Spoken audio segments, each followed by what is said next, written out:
y pues arrancar. Eh, bueno, recuerden que hasta ahora hemos navegado un poco por estos capítulos 1 y 2, ¿verdad? Del libro.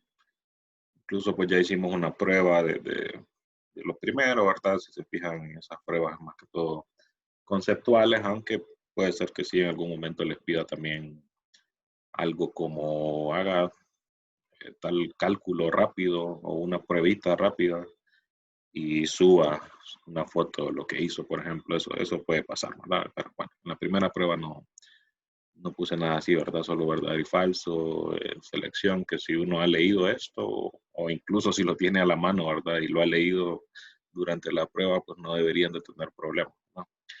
De hecho, pues yo les he dicho, creo que a ustedes no, pero el periodo pasado les decía a los estudiantes que si ustedes han estado estancados en algún curso, creo que no va a haber mejor momento, ¿verdad? Para salir de ello, porque pues, se dan bastantes facilidades, ¿verdad? En esta modalidad virtual, aunque también hay algunas desventajas, ¿verdad? Pero creo que hay más facilidades que ventajas. Bueno, vamos entonces a seguir avanzando, vamos a ver qué pasa ahora aquí en este capítulo 3, que en resumen lo que hacen aquí es analizar las diferentes situaciones que se pueden dar en estos sistemas de ecuaciones diferenciales en el plano, ¿verdad? Recuerden que básicamente en la sección anterior se analizó con cierto detalle el caso en el que teníamos valores propios reales y distintos, ¿verdad? Para una matriz, para la matriz del sistema. Y pues en este capítulo 3 lo que se hace es que se observa qué es lo que pasa en el caso, cuáles son todas las posibilidades, que como les decía también la vez pasada, pues eso realmente no es tan nuevo porque allá en ecuaciones diferenciales es precisamente uno de los métodos que le dan a uno para resolver cierto tipo de ecuaciones diferenciales, ¿verdad? Entonces, pues precisamente si se fijan aquí los subtemas, en el capítulo 3 son valores propios reales distintos, valores complejos y reales repetidos. Entonces, lo que queremos ver es ya con un poquito más de detalle qué pasa en esos casos, pero aún así, aquí todavía no se generaliza, o sea que no, no se hace como mucha demostración, por ejemplo. Pasa algo como en el capítulo 1, que si se fijan, el capítulo 1 era como pura experimentación.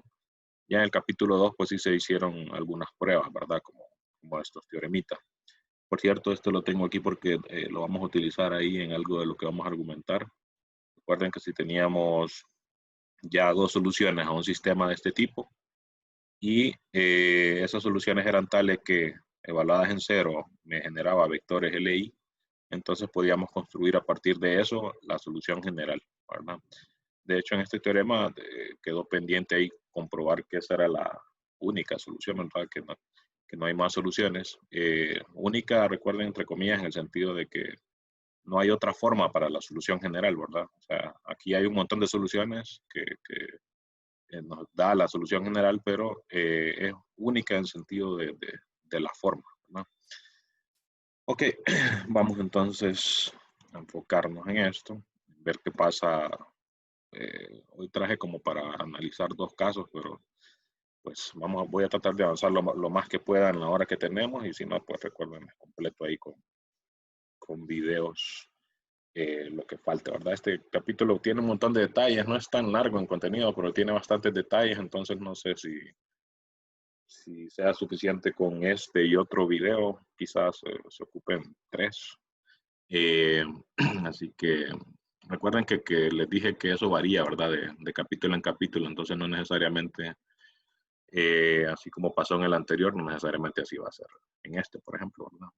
A ver, pregunte Juan, ya le di ahí para que Buenas tardes. pudiera hablar. Listo. ¿Se escucha? Bien bajito, pero vamos a ver. Le quería preguntar, Sí. perdón que lo interrumpa, este capítulo Uh-huh. ya vendría en la prueba de la otra semana o Correcto. todavía. Ah, No. Ya cuando les puse, por ejemplo, siempre que les ponga aviso, prueba tal, sí, sí. es hasta lo que se vio ahí. Entonces Ah, ok. esto ya sería para la tercera. Ok, gracias. Uh-huh. Entonces pueden tomar como que el contenido ya se cubrió cuando ya les puse aviso, vamos a la siguiente prueba. Entonces este sí sería para la tercera ya. Entonces, o sea que la segunda siempre solo es del segundo capítulo. Déjenme quitar siempre mejor el video para evitar problemas de conexión. Lo pongo al inicio como para que me crean que estoy por ahí, ¿verdad? Ok. Bueno, entonces fíjense, hoy vamos a experimentar un poco en el sentido de que vamos a ver algunos casos más de diferentes sistemas siempre en el plano, o sea, solo son de 2x2, pero con diferentes situaciones en el sentido esa de los valores propios, ¿verdad?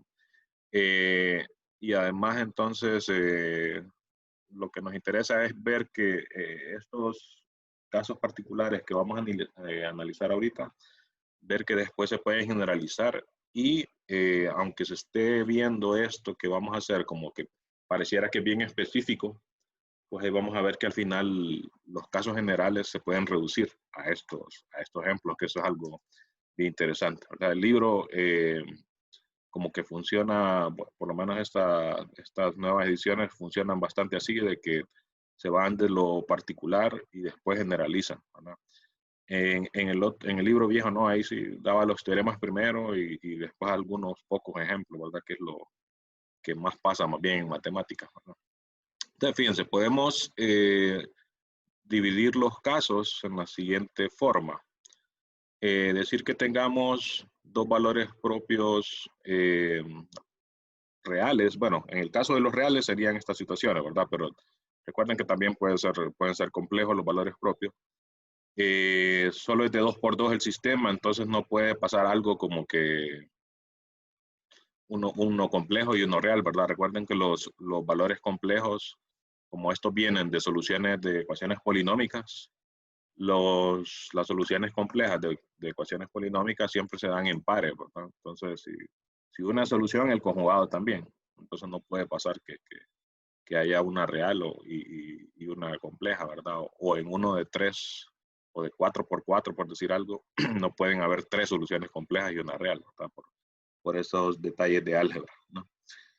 Bueno, entonces, primero, en el caso real, lo podemos dividir en estas 3 situaciones, que tengamos 2 valores propios reales con signos distintos, 2 valores propios con el mismo signo y que sean o ambos negativos o ambos positivos. Y vamos a ver que se generan un poco distintas situaciones. Recuerden que aquí esto se analiza este tipo de clasificaciones se hacen en el sentido de decir, ok, en esta primera puede ser que me quede, por decirles algo, un sumidero y una fuente, por decirles algo, ¿verdad? Estoy inventando. Entonces, lo que uno dice es que no importa que cambie estos valores, siempre se va a dar ese comportamiento. Así como pasaba en aquellos primeros ejemplos donde decíamos, si teníamos una ecuación con un parámetro tal, entonces pasa esto si el parámetro es positivo. Y no importa qué tan grande sea, siempre se va a dar el mismo comportamiento. Entonces aquí estamos analizando nuevamente en ese mismo sentido, ¿verdad? Donde acá digamos que los parámetros que nos interesan son los valores propios de la matriz que define el sistema, ¿no? Entonces vamos caso por caso. Primero en el caso de los valores propios reales con signos distintos, ¿verdad? En este pues vamos a ver que lo que se genera es un punto nuevo entre comillas, porque si se ponen a pensar en la noción de punto de CIA, pues ya la han escuchado, ¿verdad? En análisis, en cálculo 2. Entonces ya vamos a ver que pues definitivamente tiene relación con eso, ¿no?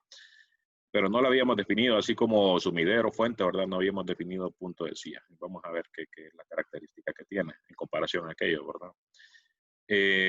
Fíjense, se comienza analizando un ejemplo bien simple. Recuerden que quizás de todas las matrices, las diagonales son como las más fáciles de trabajar, ¿verdad? Y acá que nos interesan los valores propios, pues son bastante convenientes porque si recuerdan las matrices diagonales, sus valores propios son precisamente los elementos de la diagonal, ¿verdad? Bueno, fíjense que quizás las que serían más simples que las diagonales serían las constantes, se les dice entre comillas, o escalares, más bien creo que se les dice que son las matrices que son un múltiplo de la identidad. Igual caben dentro de las diagonales, ¿verdad? Pero son más sencillas todavía, ¿verdad? Pero bueno, aquí pues no hay problema con el cálculo ese de los valores propios, pues son simplemente los elementos de la diagonal. Y haciendo los procedimientos que recordábamos las clases anteriores, pues se puede verificar rápido que un vector propio para cada uno de esos valores propios son precisamente los vectores propios de la base canónica, la de R2. Ese tipo de detalles, cuando no lo ven así tan evidente, traten de comprobarlo, ¿verdad?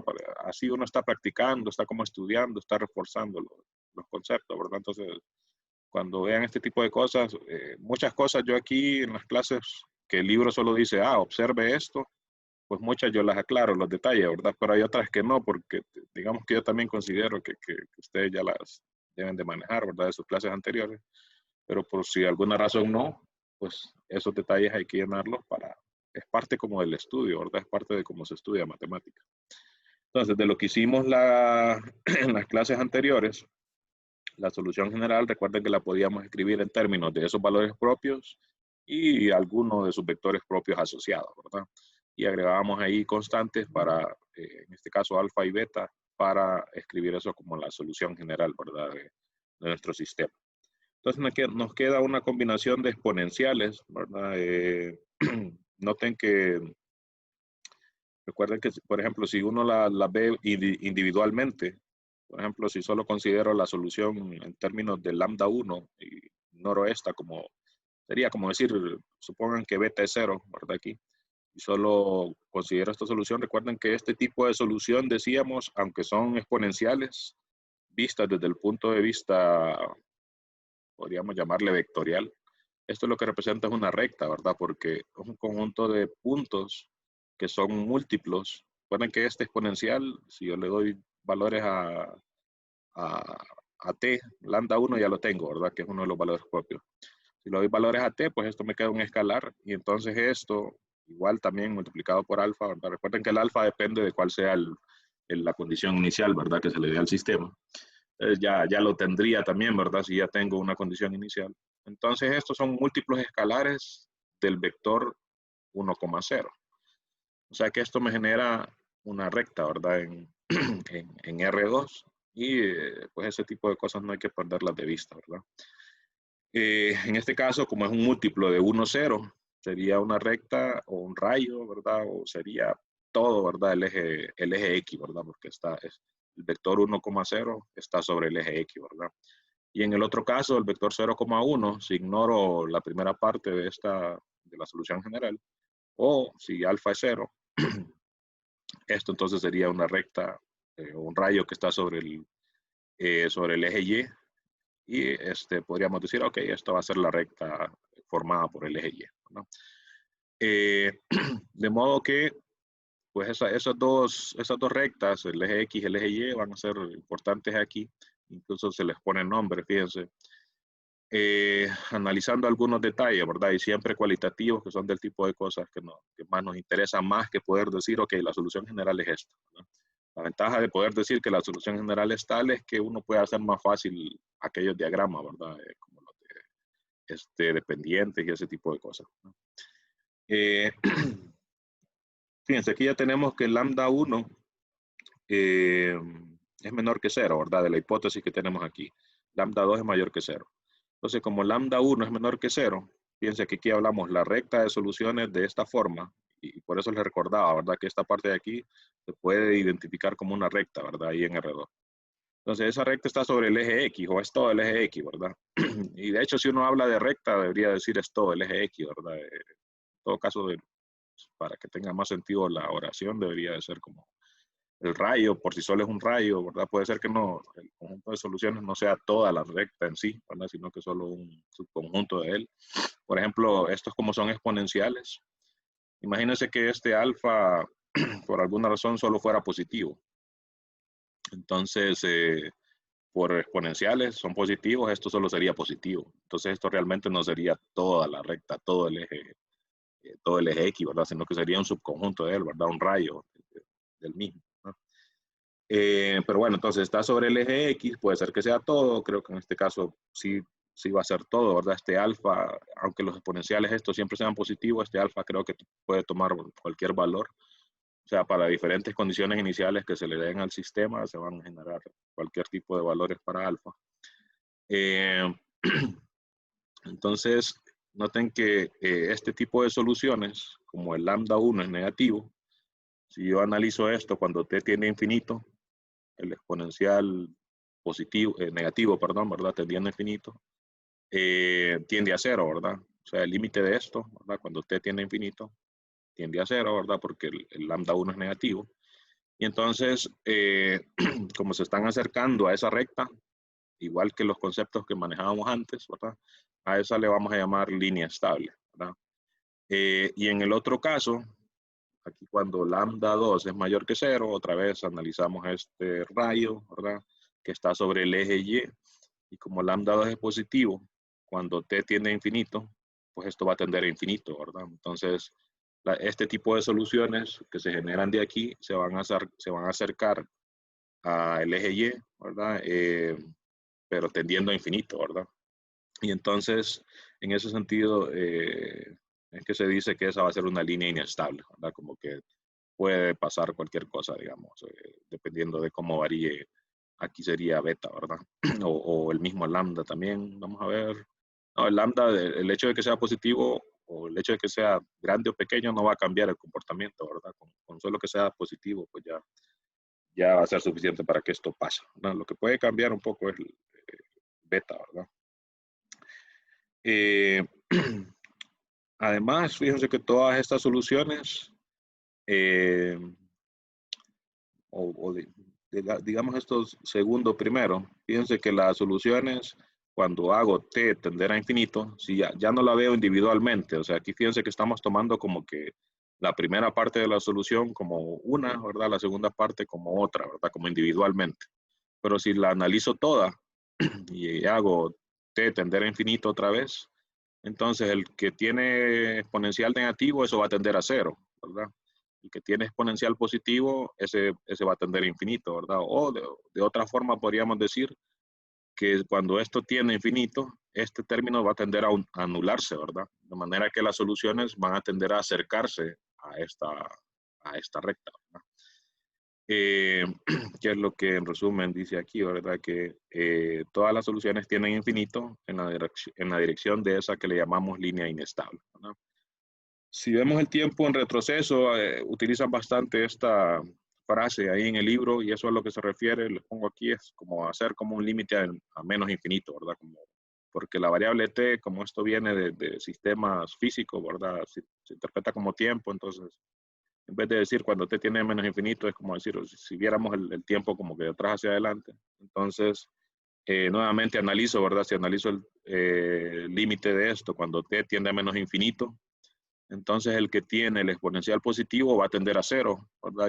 Y entonces es como decir, toda esta expresión, cuando t tiende a menos infinito, se va a acercar a esta de aquí, ¿verdad? Entonces todo eso al final se puede observar sin necesidad de quizás hacerlo de esta forma, si uno hace lo que se le llama aquí retrato de fase, que se parece un poco a lo que hacíamos antes de los diagramas de pendientes. De hecho, esto es como agarrar el diagrama de pendientes y dibujar unas cuantas de las curvas y tomar las mismas direcciones que llevaban las pendientes, ¿verdad? O bueno, no solo las pendientes, sino recuerden que las pendientes, el diagrama ese de pendientes se puede ver con o sin direcciones, ¿verdad? Pero aquí nos interesan las direcciones de esos vectores, o sea que sería como aquella combinación del campo vectorial con el diagrama de pendiente, ¿verdad? Que si recuerdan, el campo vectorial no es tan conveniente porque los vectores se entrelazan a veces, ¿verdad? Entonces en ese sentido no es muy conveniente. Entonces lo que conviene casi siempre es hacer una combinación del diagrama de pendientes con el vectorial para tomar las direcciones que llevan, ¿verdad? Las pendientes esas y verlas como que fueran vectorcitos, ¿verdad? Entonces, fíjense, todo eso que estábamos diciendo ahorita se resume o se observa prácticamente en este diagrama que tenemos aquí en el lado izquierdo, que es para el sistema que estamos analizando, ¿verdad? Noten que aquí decíamos, ok, vamos a considerar un sistema que tiene algo así como matriz. Entonces, si se fijan aquí, las ecuaciones son x' igual a menos x, y' igual a y, entonces la matriz sería, la voy a escribir, sería así, ¿verdad? Menos 1, 0, 0 y 1, ¿verdad? Para ese sistema. O sea, que tiene la forma, ¿verdad? Una matriz diagonal, uno de los valores propios es negativo, el otro valor propio es positivo, porque serían estos valores de la diagonal, y entonces se cumple todo lo que queremos para este sistema, ¿verdad? Y notamos entonces ahí el comportamiento ese, ¿verdad? De que algunas soluciones van tendiendo a infinito, ¿verdad? O a menos infinito, y otras se van acercando a cero, ¿verdad? Lo otro es que decíamos que el eje X le llamamos eje estable porque se van acercando, ¿verdad? Las soluciones a él, o va tendiendo a cero, ¿verdad? Si lo vemos como en el sentido de aquel de las líneas de fase, y en el otro caso, como se van alejando más bien las soluciones, entonces le llamamos inestable a eso, ¿verdad? Este es otro ejemplo, fíjense que si podríamos repetir todo este mismo análisis para cualquier sistema que tenga no tanto la forma esta diagonal, sino que tenga valores propios con este comportamiento, ¿verdad? Entonces uno puede verificar que si uno toma este sistema, le saca los valores propios, pues va a pasar otra vez que uno va a ser positivo, el otro va a ser negativo.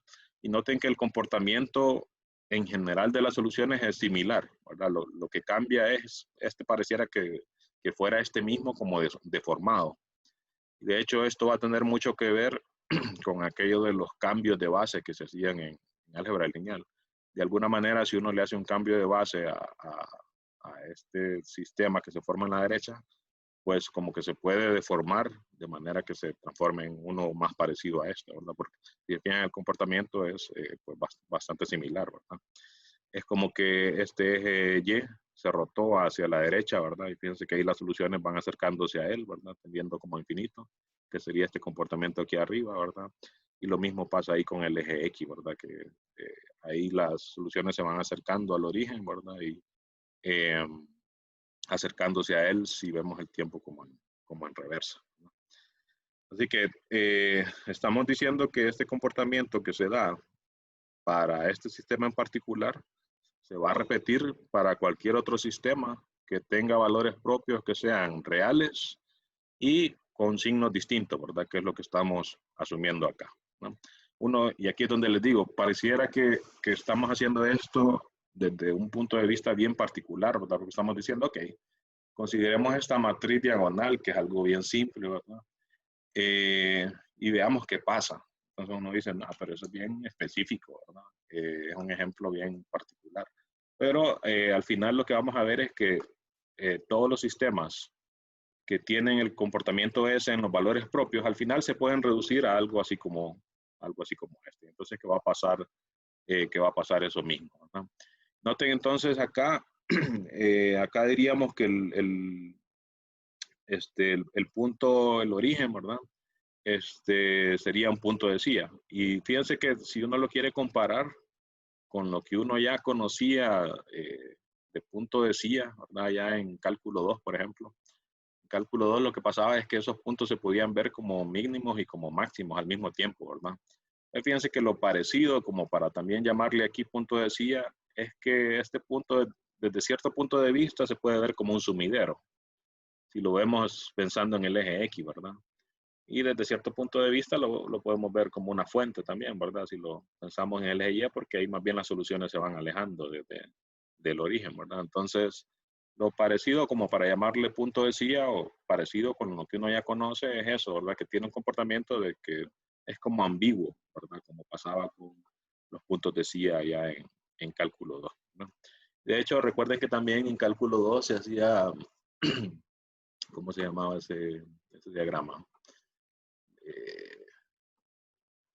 Se me olvidó que uno en cálculo 2 tenía, cuando analizaba, por ejemplo, una gráfica en R3, hacía un diagrama así en R2, que era como para representar el dominio, si se acuerdan, uno hacía las curvas de nivel y después las proyectaba sobre el plano XY y se generaba pues un diagrama parecido, solo que sin la flecha, ¿verdad? Sin las direcciones. Entonces, si uno observa diagramas de ese tipo para puntos de CIA, pues va a ver también ahí que hay algunas similitudes con esto que se da aquí. Sería como otra razón para darle ese mismo nombre, ¿verdad? Ok, otro caso. Este caso, fíjense que tengo dos valores propios menores que 0, o sea, ambos son negativos, tienen el mismo signo, pero son negativos, ¿verdad? Nuevamente, si consideramos como ejemplo la misma matriz esta, ¿verdad? Pues nos sirve como el ejemplo más sencillo acá. Se nos va a generar el mismo tipo de soluciones, con la diferencia que ahora, pues los valores propios son ambos negativos, ¿verdad? Entonces, en este caso, cuando t tiende a infinito, si estos dos exponenciales aquí son negativos, entonces ambos tienden a cero, ¿verdad? O sea que el comportamiento ahora definitivamente cambia, ¿verdad? Porque aquí pasaba que una de las partes tendía a infinito y la otra parte tendía a cero, ¿verdad? Perdón, y aquí estamos diciendo que todas las soluciones tienden a cero, ¿verdad? Independientemente de cuál de los dos factores de los dos términos se estén analizando aquí. Entonces, fíjense, para más o menos darse cuenta cómo puede pasar eso, porque uno quiere como imaginarse quizás un diagrama similar a este, pero todo acercándose a cero, ¿verdad? Entonces, como que es difícil pensarlo, ¿verdad? Así, partiendo de lo que ya conocemos que es este diagrama, es decir, ok, ¿cómo puede ser aquí que todo se acerque a cero, ¿verdad? Y ponen a pensar, no se ve, ¿verdad? Así tan directamente. Entonces, fíjense que una forma de ver cómo es que se da eso es recordando primero que esas soluciones x de t son vectoriales, ¿verdad? Son funciones vectoriales. Y entonces, una de las soluciones es el primer término que me sale de aquí, el otro, ¿verdad? Es el otro, ¿verdad? El otro exponencial. Entonces, eso significa que x de t es este primer exponencial, y de t es este otro exponencial. Entonces, fíjense, nosotros podemos decir, ok, podemos calcular la derivada de y, ¿verdad? Con respecto a x, como para ver cómo se comportan las pendientes, ¿verdad? Entonces, haciendo ese cálculo, utilizando ahí reglas de derivación, derivo y con respecto a t, derivo x con respecto a t, ¿verdad? Y la simplifico. Recuerden que son estos dos exponenciales, ¿verdad? Derivo esto con respecto a t, derivo esto con respecto a t. Lo único que va a pasar es que va a bajar este lambda 1 aquí, ¿verdad? El lambda 2 acá. Van a quedar dividiendo, ¿verdad? Y se simplifican los exponenciales en uno solo. Y entonces nos quedan que estas derivadas tienen esta expresión exponencial, donde, por lo que se asumió que lambda 2 es mayor que lambda 1, noten que aquí siempre se está asumiendo que son reales, pero distintos, ¿verdad? Ya el caso de que fueran el mismo, pues ya ese se genera otro tipo de comportamiento, entonces ese se maneja aparte, ¿verdad? El caso de soluciones reales iguales, y hagan siempre memoria con lo de ecuaciones diferenciales, ¿verdad? Que precisamente había un tipo de cálculos así, ¿verdad? Que uno decía, ok, sí, habían soluciones reales iguales, pasaba otra cosa distinta a cuando habían soluciones reales distintas, ¿verdad? Aquí se pasa lo mismo, ¿no? Entonces, fíjense, si analizamos esta derivada, cuando beta es distinto de cero, como para decir que la derivada sea distinto de cero, pues es cuando t tiene infinito, como esto es un exponencial positivo, entonces estas pendientes van a tender a infinito, ¿verdad? Dependiendo del signo de este valor de aquí, puede ser a más infinito o a menos infinito, ¿verdad? Dependiendo del signo de esto de acá. Por eso que decimos tiende ya sea a más infinito o a menos infinito, ¿verdad? Como queriendo decir entonces, si tienden a infinito, es que van a ser como tangentes al eje Y, ¿verdad? También aquí hagan un poco de recordatorio de cálculo, que a veces le pedían a uno encuentre la ecuación de la recta tangente a un círculo, por ejemplo. Déjenme dibujarlo mejor. Que pasaba ya que tenía un círculo, por ejemplo, decía encuentre la ecuación de la recta tangente en este punto, ¿no? Y cuando pasaba eso, entonces, pues la recta tangente ahí, pues obviamente es vertical, y entonces no había pendiente en ese punto, ¿verdad? Entonces, decir que las pendientes tienden a infinito es como decir que las rectas tangentes son verticales, ¿verdad? Y entonces, eso me da un poco de información como para decir, ok, ¿cómo es que puede pasar esto de aquí, ¿verdad? Que las soluciones tienden a cero cuando t tiende a infinito. Nuevamente pensando en este diagrama de acá, ¿verdad? Esto me da algo de información, ¿verdad? Ya vamos a ver qué pasa ahí con el diagrama ese de el retrato de fase se le llama aquí. Además, fíjense que se da otro nombre aquí también. Recuerden que estos son términos y más que todo hay que conocerlos por si de repente los autores más adelante dicen, ok, note que como tal cosa cumple tal término, como para no decir lo que significa. Bueno, entonces hay que conocerlo nada más, ¿verdad? Fíjense que ahí, como lambda 1 es menor que lambda 2, ambos son negativos. Decimos que lambda 1 es el valor fuerte. Hay varias razones para verlo, pero fíjense que creo yo que la más simple, como para recordarlo por lo menos, es que si como son negativos, si tomamos valor absoluto, pues este va a ser más grande que este, ¿verdad? Y eso va a crear cierto comportamiento, como estos son exponenciales, va a dar una especie de comportamiento de rapidez ahí. Hay varias formas de medirlo, pero creo que acá la más simple es esa. Entonces a esto se le llama valor propio fuerte y a esto se le llama valor propio débil.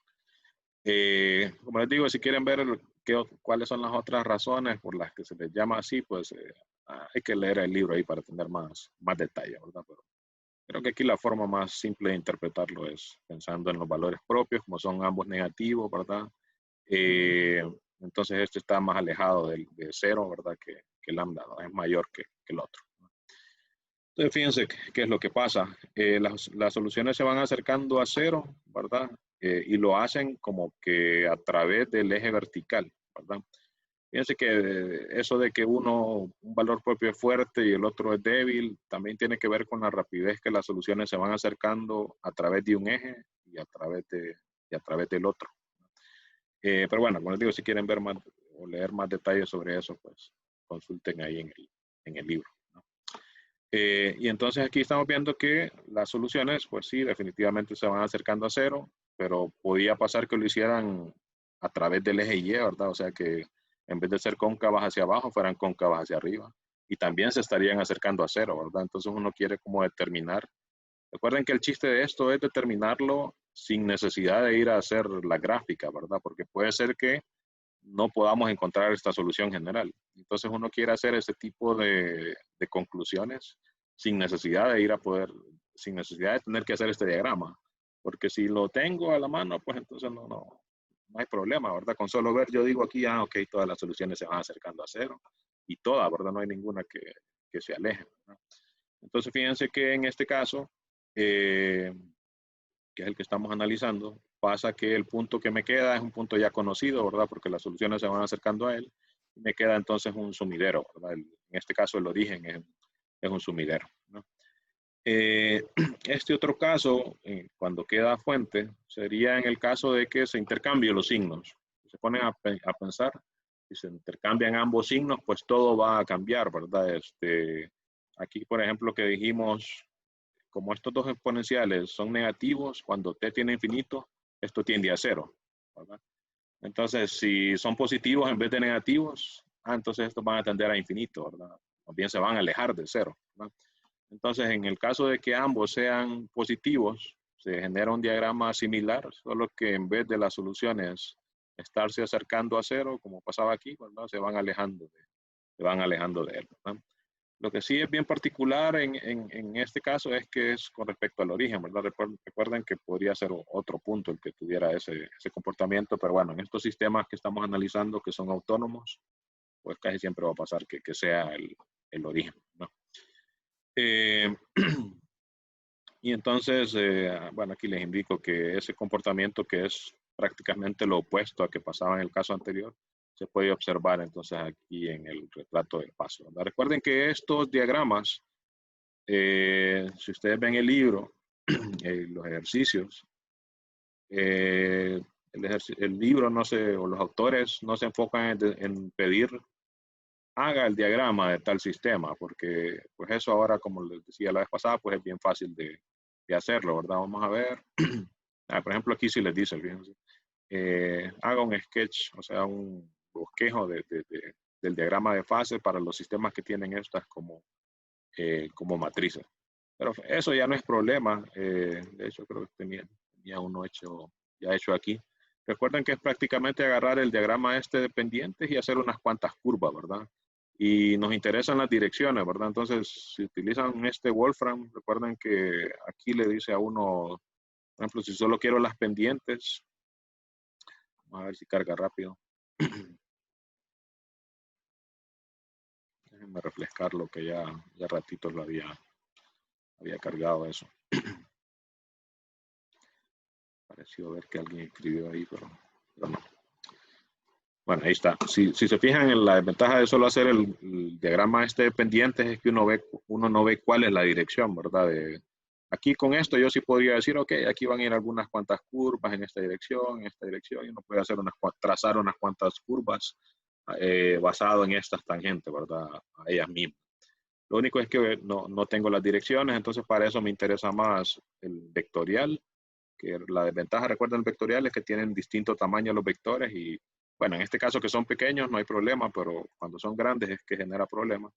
Y entonces aquí me interesa más de direcciones, ¿verdad? Porque son como las pendientes, pero con direcciones, ¿verdad? Direcciones en particular. Entonces aquí sí, viene siendo como, por lo menos aquí en Wolfram, el más parecido a estos de acá, ¿verdad? Solo que en vez de las curvas ahí continuas, lo que me genera es aproximaciones en base a las pendientes, ¿verdad? Pero de aquí uno puede, si se fijan, este es para precisamente creo que ese mismo sistema para el que agarré aquí, déjenme verificar. X más 3y, X menos y. Que de acá creo que era. X más 3y, X menos y. Entonces, comparen, ¿verdad? Esto de acá.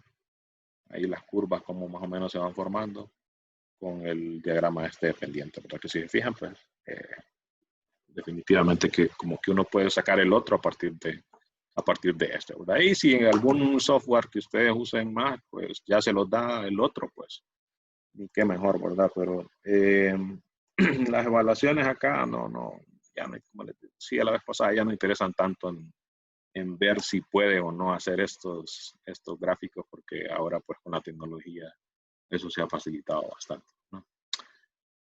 Ok, bueno, iba por aquí y les decía pues que en este otro caso lo que pasa es totalmente lo opuesto a lo que pasaba aquí. Aquí se genera entonces un sumidero, ¿verdad? Y aquí una fuente, ¿verdad? Porque las soluciones se van acercando del punto ese de equilibrio. Noten que para estos sistemas homogéneos que estamos trabajando, como son homogéneos, el hecho de que lo sean, hacen que automáticamente el origen sea un punto de equilibrio, ¿verdad? Porque el sistema que se me genera aquí va a ser un sistema de ecuaciones lineales homogéneos que siempre tiene el origen como una de sus soluciones, ¿verdad? Y en todo caso, lo que podría pasar es que hayan más si la matriz es singular, ¿verdad? Puede pasar que hayan más soluciones y cuando eso pasa, pues ahí me queda una recta, por ejemplo, que todos sus puntos encima, creo que analizábamos la vez pasada algo así, ¿verdad? Que todos los puntos que están encima de esa recta, solución al sistema, ¿verdad? Va a ser, todo punto ahí va a ser un punto de equilibrio, ¿no? Ok, avancemos entonces. Aquí fíjense, también les comento, y de hecho estos son los primeros ejercicios de tarea, de la siguiente tarea, ¿verdad? Para la siguiente vez que hagamos prueba, o sea, para la tarea 3, no la que es para este viernes, ¿verdad? Sino la siguiente. Que fíjense que estos ejercicios analizan qué pasa cuando uno de los valores propios es 0, ¿verdad? Porque si uno de los valores propios es 0, pues eso tiene mucho que ver con la forma de la... Pues pónganse a pensar que seguimos trabajando con la matriz diagonal, ¿verdad? Con la que empezamos. Si uno de los valores propios es 0, bueno, esta matriz va a ser singular, ¿verdad? Porque va a tener una fila de 0, ¿verdad? Y entonces eso me va a cambiar un poco cómo es el comportamiento. Si esta matriz es singular, ¿qué pasa? Bueno, pasa de lo que les estaba diciendo ahorita, ¿verdad? Que ya no solo va a haber un punto de equilibrio, sino que van a haber infinitos puntos de equilibrio, ¿verdad? Que van a estar encima de una recta que pasa por el origen, ¿verdad? Algo como aquí, ¿verdad? Solo que aquí también solo hay un punto de equilibrio, ¿verdad? Que sería el origen también, ¿no? Así que, bueno, ahí al final de la presentación se los indico, pero igual por si no termino, porque si se fijan, no voy ni por la mitad. Por si no termino y si quieren ir avanzando, las tareas las pongo hasta el final de la presentación. Entonces, por si quieren ir avanzando, entonces en la siguiente, pues estos son los primeros ahí que les dejo para ellos, ¿no? Ok, con esto entonces concluiríamos estas 3 opciones, ¿verdad? Que es el caso real de valores propios reales distintos, ¿verdad? Como les decía, si se ponen a pensar, pues eso ya se había comenzado a analizar anteriormente, pero sin tanto detalle, ¿verdad? Porque aquí pues ya estamos dando más opciones, ¿verdad? Si pasa esto y esto, entonces va a haber un sumidero, si pasa tal cosa, va a haber una fuente, etcétera, ¿verdad? Y así como lo hicimos antes, pues simplemente dijimos, consideramos que son reales, ¿verdad? Distintos, creo que era todo lo que habíamos dicho, ¿verdad? Bueno, vamos entonces al segundo caso, que es el de los complejos, y ver cómo es el análisis, y otra vez tengan en mente qué pasaba en el caso complejo, que se analizaba ya en ecuaciones diferenciales, ¿verdad? Que, si recuerdan, se generaban unas soluciones que eran en términos de exponenciales, senos y cosenos, ¿verdad? Aquí, de cierta forma, pues, justificamos eso utilizando valores propios, y todavía no justificar, porque esto, como les digo, es bien particular todavía, ¿verdad? Entonces, fíjense, nuevamente se comienza con una matriz bien específica. Noten la forma, ¿verdad? Bien específica, bien sencilla la matriz.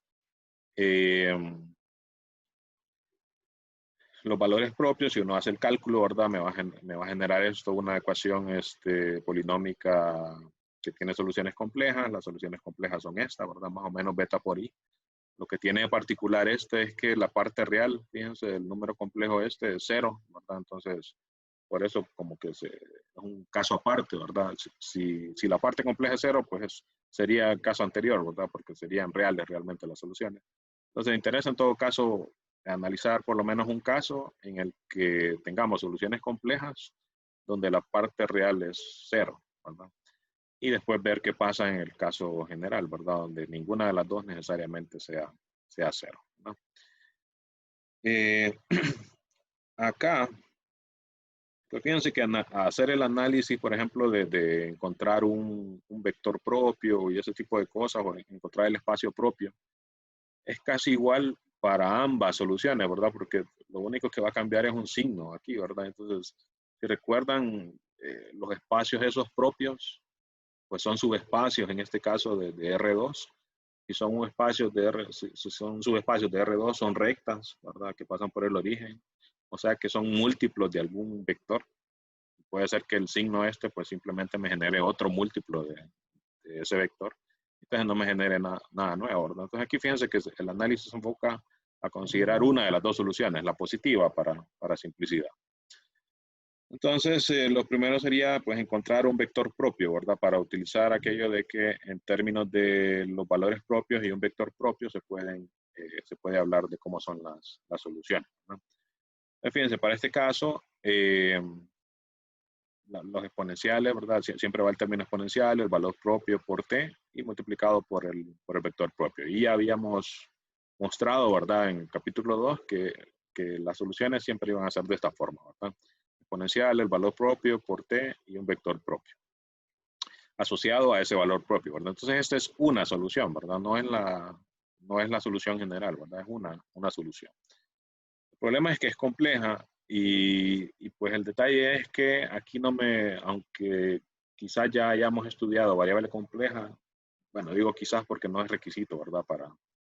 Para llevar esta clase, pero puede ser que si la hayan llevado, ¿verdad? Variable compleja se lleva después de ecuaciones diferenciales, ¿verdad? Puede ser que sí la hayan llevado, puede ser que no. Entonces, ¿qué pasa? Puede ser que recuerden o no de que esto se puede reescribir en términos de funciones reales, ¿no? Y aquí lo que pasa es que como estamos trabajando en R2, en este caso particular, y después nos vamos a ir a RN, pues esto no nos da mucha información, ¿verdad? Incluso de esa cualitativa, como para decir, ok, fíjese que las soluciones tienden a no sé qué porque tal cosa, ¿verdad? Si estos son complejos. Entonces, es conveniente reescribir esto cuando se puede, que en este caso sí se puede, en términos de reales, ¿verdad? Entonces, pues eso se hace con aquella ecuación de Euler, ¿verdad? De escribir los exponenciales complejos en términos de senos y cosenos. Y aún así, pues esto es complejo, ¿verdad? Porque lleva la i por acá. Pero fíjense lo que pasa y por qué esto, por lo menos asociado a esto de las ecuaciones diferenciales, por qué sí se puede reescribir en términos solo de reales. Bueno, primero, reescribimos, ¿verdad? El exponencial que queda aquí en términos de senos y cosenos, ¿verdad? Como hace uno allá en variables complejas. Entonces, como esto estaba multiplicado por el vector 1, i, ¿verdad? Entonces, multiplicado por 1 me queda lo mismo, ¿verdad? La primera componente del vector. Y abajo me queda multiplicado por i, ¿verdad? Multiplicando aquí nada más, ¿no? Entonces, multiplico esto, ¿verdad? Me queda coseno por i, ¿verdad? Y por i menos 1, entonces me queda menos seno de beta t, ¿no? Esto pues todavía tiene soluciones complejas, ¿verdad? Ahí están las i todavía. Y entonces lo que se hace para ver que sí lo podemos al final pensar solo en términos de reales es que separamos la parte real y la parte compleja, ¿verdad? Vistas como vectores. O sea, el vector de las componentes reales sería el que tiene coseno y menos seno, y el vector de las componentes complejas el que tiene solo el seno y coseno, ¿no? Entonces reescribimos la solución en términos de esta que le llamamos la parte real, ¿verdad? De la solución, y esta que sería la parte compleja. Entonces, fíjense, lo interesante y la observación quizá más grande aquí, que en su momento se hizo, ¿verdad? En los tiempos, supongo, de Euler, que es que resulta que esta parte real y parte compleja también son soluciones del sistema de ecuaciones, ¿verdad? O sea, también resuelven el sistema, acuérdense que es de la forma x' igual a por x, ¿no?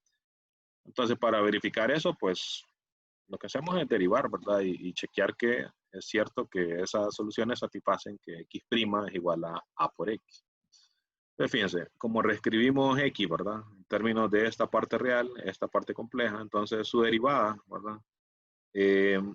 Fíjense, en esta parte por lo menos, bueno, habría que ver bien con detalle los ejercicios, pero yo creo que si no han llevado variables complejas, no es de preocuparse tanto, sino solo de los detalles específicos, ¿verdad? Porque variables complejas se miran un montón de cosas, ¿verdad? Pero, por ejemplo, aquí es básicamente el uso de esta fórmula y saber que si uno tiene una función compleja así, separada en su parte real y su parte compleja, pues, por ejemplo, para derivarla se deriva la parte real, se deriva la parte compleja.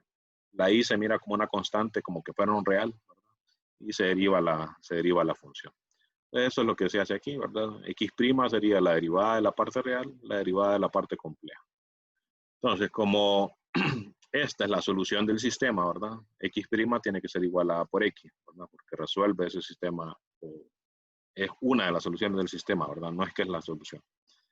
Y además, podemos calcular A por X, pues utilizando la expresión esta que obtuvimos, ¿verdad? Multiplicar aquí a ambos lados a la izquierda por A, ¿verdad? Entonces me queda A por X igual a A por que escribimos ahí, parte real, parte compleja. Distribuimos la matriz A, ¿verdad? Aquí esta distribución también no es necesario ahí decir, ocupo saber compleja para eso. No, solo se está multiplicando. Recuerden que estas son funciones reales, ¿verdad? Entonces esto es algo como un exponencial. Bueno, en este caso son senos y cosenos, ¿verdad? Entonces, que al final cuando se evalúan, ¿verdad? En un t específico, son números reales, ¿verdad? Este de acá entonces sería un real por un complejo. Entonces multiplicarle una matriz es como ver que, como pensar en que en álgebra lineal, por ejemplo, allá no necesariamente los espacios vectoriales se ven sobre los reales, ¿verdad? Sino que también se ven sobre los complejos. Y todas esas reglas de espacio vectorial funcionan similar si los escalares son complejos en vez de reales, ¿verdad? Y eso realmente es como que lo suficiente para poder seguir todas estas discusiones, ¿verdad? O los argumentos que se siguen en el libro. O sea, eso es como para decirles, no se preocupen tanto si no han llevado variables complejas, ¿verdad? Porque no es requisito del curso. Ok, entonces tenemos dos expresiones para A por X. Tengo que A por X es esto en términos de las derivadas y tengo que A por X también es esto que está multiplicado por la matriz esa A. Entonces, tienen que ser iguales, ¿verdad? Esto tiene que ser igual a esto. Entonces, tengo una igualdad de funciones, ¿verdad? Tengo que x' de t, solo que nuevamente pónganse a pensar, estas son funciones, ¿verdad? El lado izquierdo es una función, el lado derecho es una función. Para que sean iguales es que tienen que ser iguales para todo t, ¿verdad? Entonces, tengo un número complejo, ¿verdad? Imagínense que ya evalué en un t específico. Tengo un número complejo aquí en la izquierda, tengo un número complejo aquí en la derecha. Para que sean iguales, entonces la parte real tiene que ser igual a la parte real.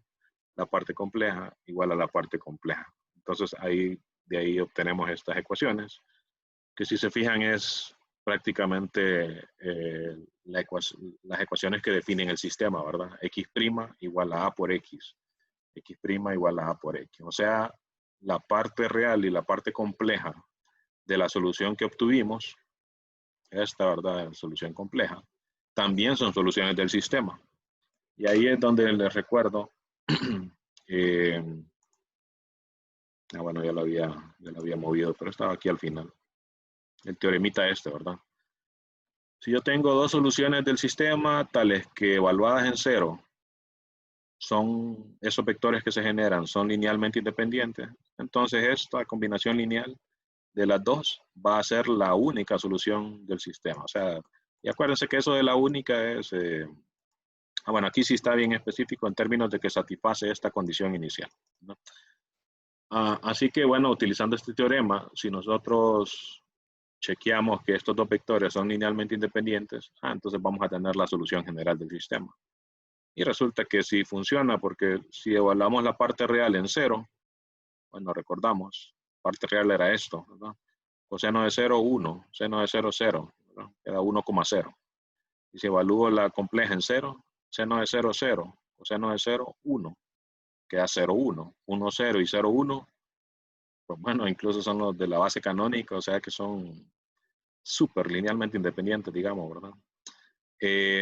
Así que, bueno, aquí me comió igual.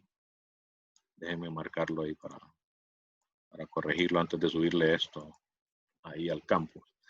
Estos entonces son linealmente independientes y entonces por el teorema este, ¿verdad? Del capítulo 2, podemos escribir la solución del sistema y ahí sí decir la solución, ¿verdad?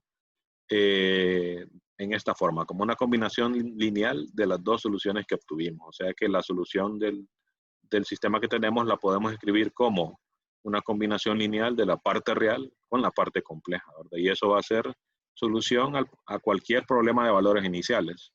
Si es solución a cualquier problema de valores iniciales, es que es la solución general, ¿verdad?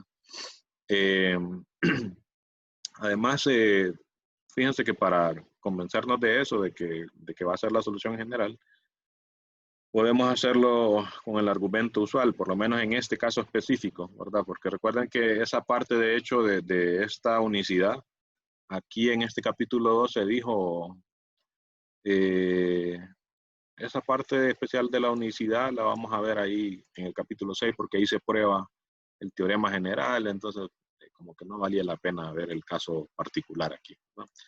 Pero este, como sí es bien específico, ¿verdad? Para un sistema en particular.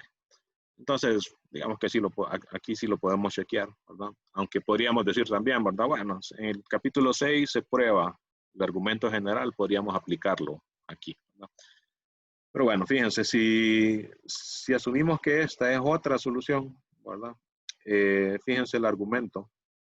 Si nosotros consideramos esta función f de t, que es u de t la uso como parte real, b de t la uso como parte compleja, ¿verdad? De una función compleja, la multiplico por el exponencial s, ¿verdad? Como para tratar de ver si, ya que aquí tenemos soluciones complejas, ¿verdad? Soluciones complejas de esta forma, ¿no? Que al final, pues por la fórmula esta de Euler se pueden escribir en términos de esos exponenciales y senos y cosenos, ¿verdad? Si calculamos la derivada de esta función, como queriendo ver si esto también va a ser solución, ¿verdad? De nuestro sistema. Si calculamos la derivada, pues resulta que esto me da 0. Aquí fíjense que hay algunos detalles para verificar, solo está dicho, pero no es difícil de verlo. Déjenme copiar solo la función. Creo que con esto vamos a ir terminando, ¿verdad? Porque ya se va a ir la hora.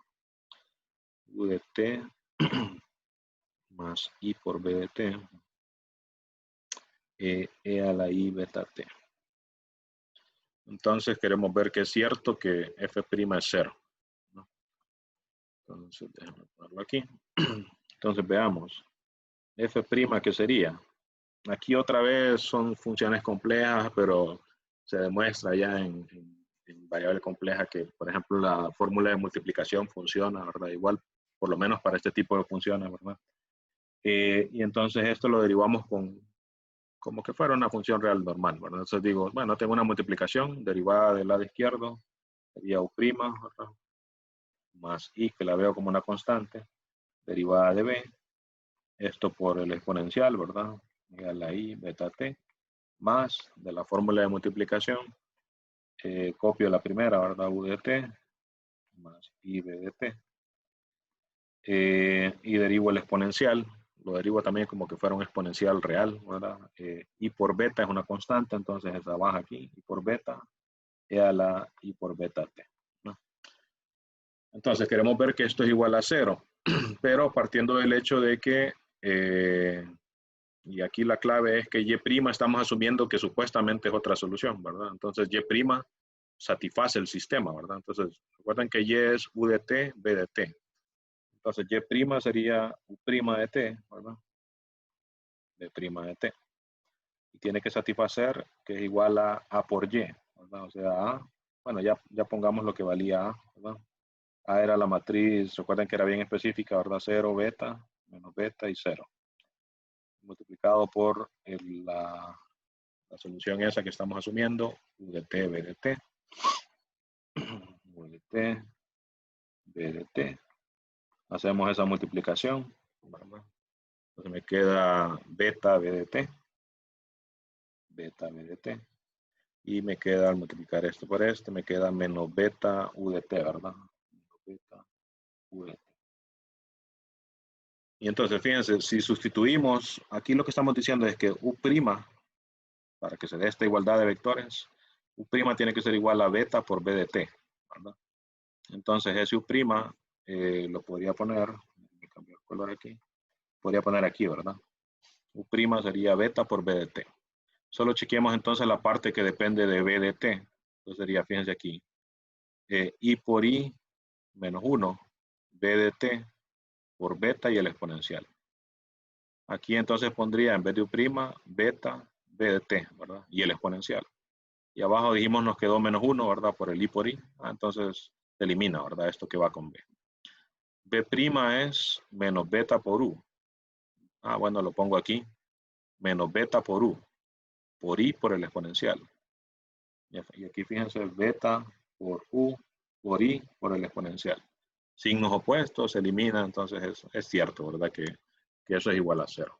Ese es el tipo de detalles que les digo yo que el libro pues muchas veces solo los dice y algunas veces se los lleno yo por aquí, pero otras veces no. Entonces cuando no lo vean es que hay que tratar de convencerse, ¿verdad? Déjenme ver dónde decían esto, por aquí.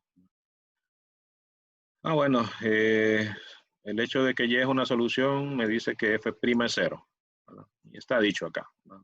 Y básicamente los autores le dicen a uno, bueno, si no cree, verifíquelo, ¿verdad? Entonces uno va y verifica, y eso es como parte de estudiar, ¿verdad? Realmente. Ok, entonces, si eso pasa, si esta derivada es 0, ¿verdad? Significa que esta función tiene que ser constante. Para que esto sea constante, este exponencial se tiene que cancelar, ¿verdad? Entonces sería, le pongo el mismo exponencial negativo para que se cancele. Y le agrego una constante. Como estamos trabajando con funciones complejas, pues la constante no la ponemos real, ¿verdad? Sino una constante compleja, ¿verdad? De manera que estamos diciendo que esta nueva y de t es una constante compleja por un exponencial negativo aquí, ¿verdad? Pero si se fijan, básicamente estamos diciendo que no cambia prácticamente la forma de la función, porque nosotros habíamos llegado a algo así como esto, ¿verdad? El hecho de que el exponencial sea negativo, pues nuevamente lo reescribo en términos de la fórmula esta, y al final a lo que llego es que va a ser una combinación lineal de estas de aquí, ¿no? De manera que realmente lo que asumimos como nueva solución no es realmente una nueva solución, porque solo es una combinación lineal de la real y de la compleja, ¿verdad? Noten que ahí hay un detalle más que podrían llenar, ¿verdad? Que es que estamos diciendo, me quedó una constante por un exponencial negativo. Entonces quiero ver que si yo desarrollo esto, utilizando esto mismo que hicimos aquí, ¿verdad? Utilizando la fórmula esta del exponencial, entonces al final voy a llegar a algo por esta parte real, por otra cosa, por esta parte imaginaria, ¿verdad? O sea que al final no es una nueva solución, solo es una combinación lineal de la que ya teníamos. Realmente entonces no hay más soluciones, ¿no? Bueno, ya son las 4, entonces vamos a parar por aquí. Esto sí, ¿verdad? Y de hecho hoy dije yo, bueno, voy a preparar como que tal vez terminamos estas dos, 3.1 y 3.2, pero no, ¿verdad? Entonces, por eso les digo, quizás para este capítulo no sea suficiente con solo dos clases, ¿verdad? O dos videos, a menos que sea bien largo el video que les pongo, ¿verdad? Ok, solo les recuerdo, por si andan perdidos o algo, que este viernes ya tenemos una segunda prueba, ¿verdad? De lo que hicimos sobre el capítulo 2, ¿verdad? Que sí lo vimos bien rápido porque hay muchas cosas que eran recordatorios nada más. Y recuerden que entonces también las tareas que les dejé sobre esto son para este viernes, ¿verdad? Y como ya les decía, para esas tareas y esas cosas no les acepto excusa, ¿verdad? Ya algunos ahí me dijeron, mire, que no sé qué, que no sé qué. Por eso les doy suficiente tiempo, ¿verdad? Para que no estén ahí a última hora, que si se les fue el internet o si falló la plataforma o si lo que sea, pues van a tener problemas, ¿verdad? Entonces, no dejen eso para última hora, ¿verdad? Es parte recuerden que estas clases, supuestamente no solo hay que enseñarles matemática, ¿verdad? Sino tiene que ser supuestamente una formación completa, no solo matemática. Y ese tipo de cosas, pues, en este caso es puntualidad la que se está enseñando, ¿verdad? Bueno, pues nos quedamos entonces aquí por hoy. Si alguien quiere preguntar algo, voy a terminar aquí, pero me voy a quedar un rato ahí. Voy a terminar la grabación aquí. Pero si alguien quiere quedarse ahí para preguntar algo, pues se queda. Si no, pues entonces estamos despedidos y nos veremos entonces la próxima, siempre pendientes ahí al campus virtual.